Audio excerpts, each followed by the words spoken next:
All right, welcome to another episode of the Freedom to Draw Unsolved Mysteries. My name is John. I'm your host for this episode. The case of Barbara Jean Horn. It's an unexplained death.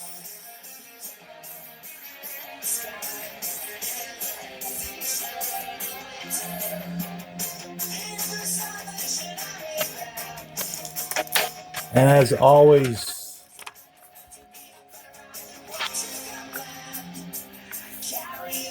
if you have any information on this crime or know anything about this case, please contact these entities.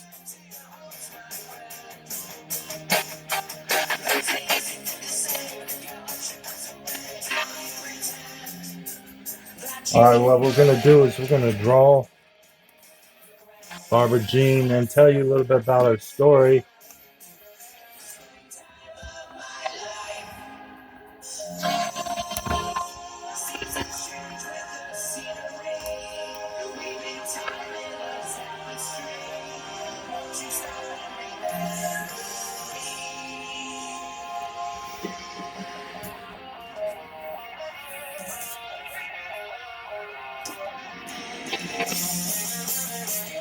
The case of Barbara Jean Horn, her real name, Barbara Jean Horn. She was 4 years old.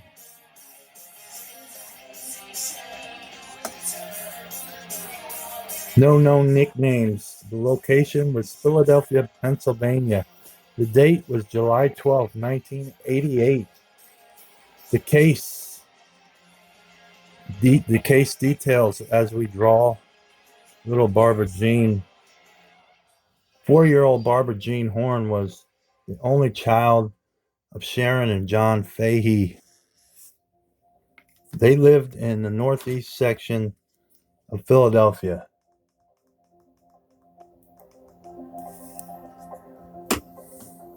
A relatively crime-free area. But if I may interject, we did have Gary Heidnick running around back then. I remember that. So he was in Philadelphia. He was one of the worst criminals ever. We might do a show about him. If you don't know who Gary Heidnick is, you're probably better off not knowing who he is. Disgusting. But anyway, it was a relatively crime-free area. At 3 p.m. on July 12th, 1988, while Sharon was at work, she went outside to play in the front yard of her home. That's when she vanished. John discovered that she was missing when he went outside to check on her. Now, he said he was busy doing some errands, house chores around the house. You could do this back then in 88, but you know what? Adam Walsh that case was only about 6 years old there. That happened in 82. I mean, they found that boy's head. I don't know what the guy was thinking. I hate to pass judgment on this guy, but if I was a parent, I knew about Adam Walsh, I would not be going in and doing chores and leaving my kid out on a busy Philadelphia area to play with her kids, play with her toys. I just would not do that. That's what he said he was done. He had to do some chores and he left the door open. And so he could still listen to what was going on, but apparently that did not help because she was missing. He searched around the neighborhood, checking with neighbors. However, he could not find any trace of her. He called the police, and an official search for her began. 2 hours later, Barbara was found bludgeoned to death and stuffed into a cardboard box which previously contained a Hitachi television.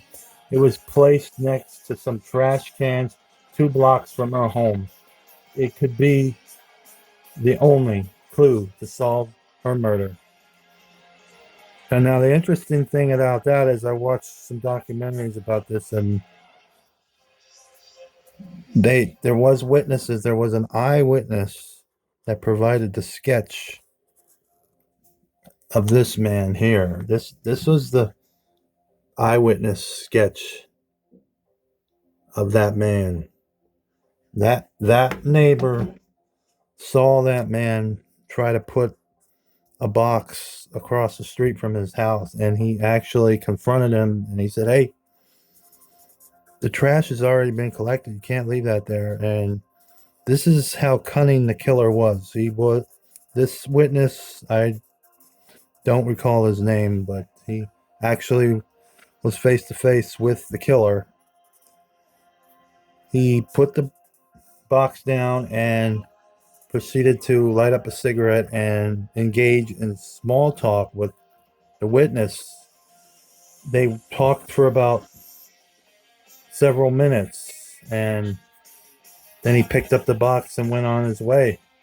I mean, this killer was very cunning, and you kind of wonder if you know any of Philadelphia crime history. There was a boy found in the late 50s, early 60s, found in Boy in the Box. He was an infamous case. Now, he was bludgeoned to death and he was naked, and it said that he had just got a fresh haircut and bathed, which this is exactly how they found Barbara Jean Horn. Now, the timeline doesn't fit. The suspect that the eyewitness said he saw was mid 20s, early 30s. So if you do the math, in 57 and 88, that's over 30-year difference. Now, the guy's not going to commit a murder when he's like 2 years old or not even born yet, maybe. So, but maybe this guy, the killer of Barbara Jean Horn, was a fan of this murderer of the boy in the box. Might be a copycat offender. That's very possible. So anyway,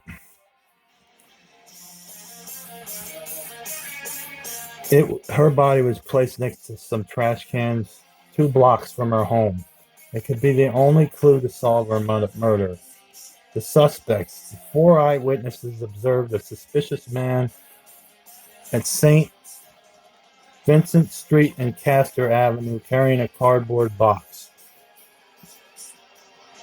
That was believed to be the one that Barbara was later found in. This man is believed to be her killer, and I believe it too. The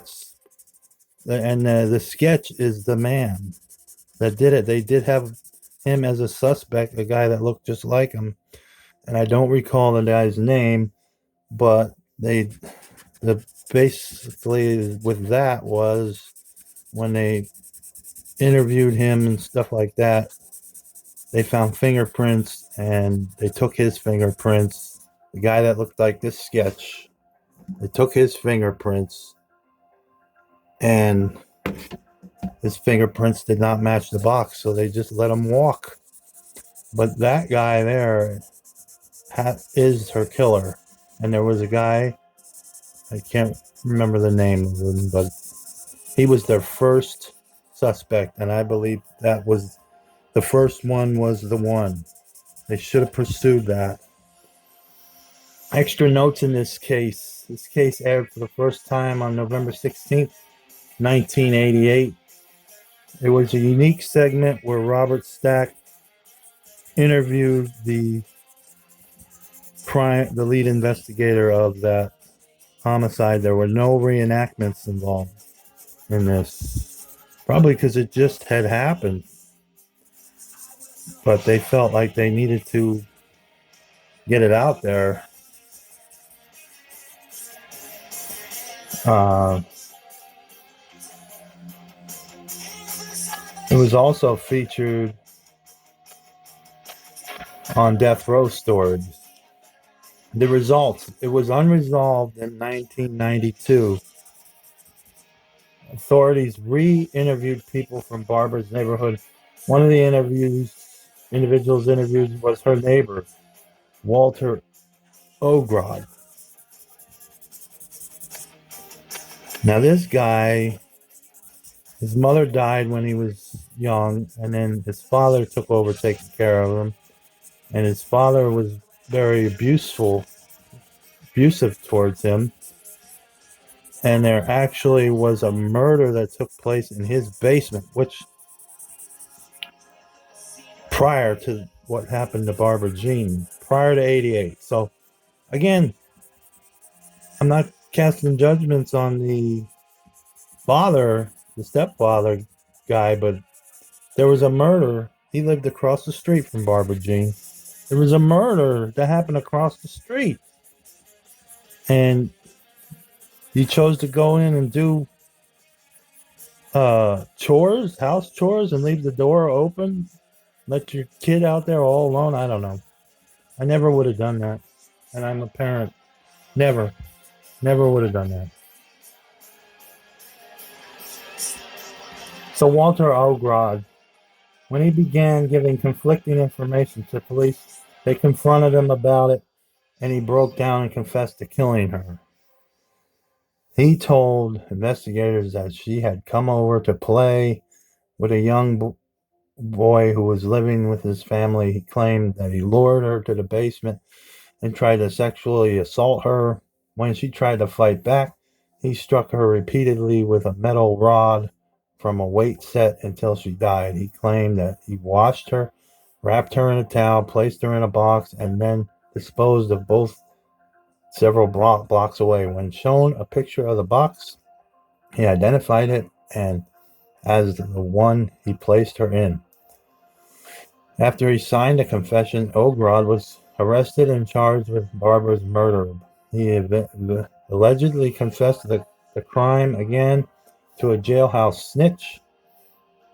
Some parts of his confession were able to be confirmed.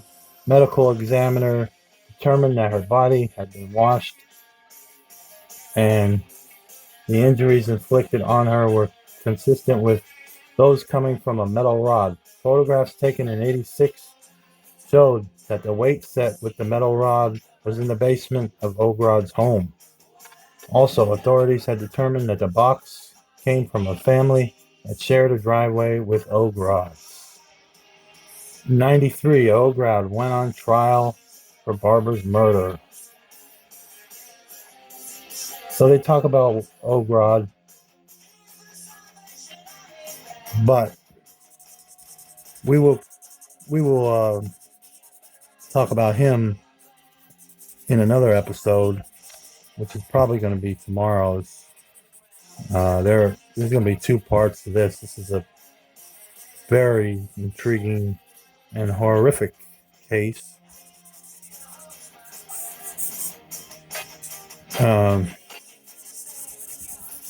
So he was said to have confessed, but the writing of the confession, which they held in court and used as evidence in court, was not written by him. And this is significant because he could have said anything, and the person writing it could have wrote anything. It's not his handwriting, so you can't prove what was really said.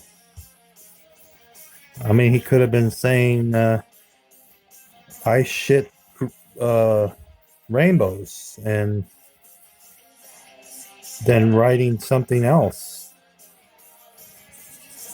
You know what I mean? Like, it's very, very suspicious the way they came about the confession. But that's for tomorrow's episode. We're going to do tomorrow's episode on Ogrod. But I believe they had the suspect, and the sketch was accurate from the witness that talked to him face to face on the day of the murder. He lit a cigarette up and engaged in small talk with the guy. That was the killer. Now the killer may very well have been a copycat killer of the boy in the box, who was an infamous case in Philadelphia that was never solved. Mine I add, still unsolved to this day. They did get the identity of the boy in the box, but he was bludgeoned in the head with bruise marks all over him. He was washed, and he was naked, left naked, and put in a box. Just it was in a wooded area in the Fox Chase section of Philadelphia. But other than that, these two cases mirror each other. So I believe that there was a copycat of the infamous case of the boy in the box. Some sick individual, and that might I add that this individual walks among us. He has never been caught. So it was in 88, and he was 20 to 30 years old. So at 88, 98, 2008, 2018, you got 35 years. He was 20 to 30. So you do the math. He's probably still alive. Someone knows something. And this happened in PA, in Philly.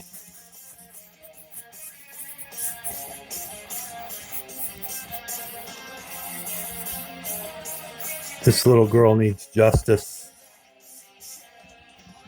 And true believers, this is the case of Barbara Jean Horn. Senseless, brutal killing of a 4-year-old girl, and disregarded and put in a box. A disgusting, despicable crime. Anyone who's a parent would be sickened of this. The true believers,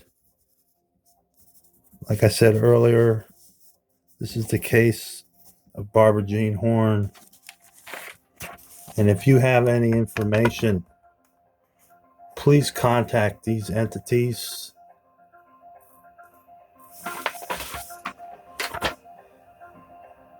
Someone knows something about this crime,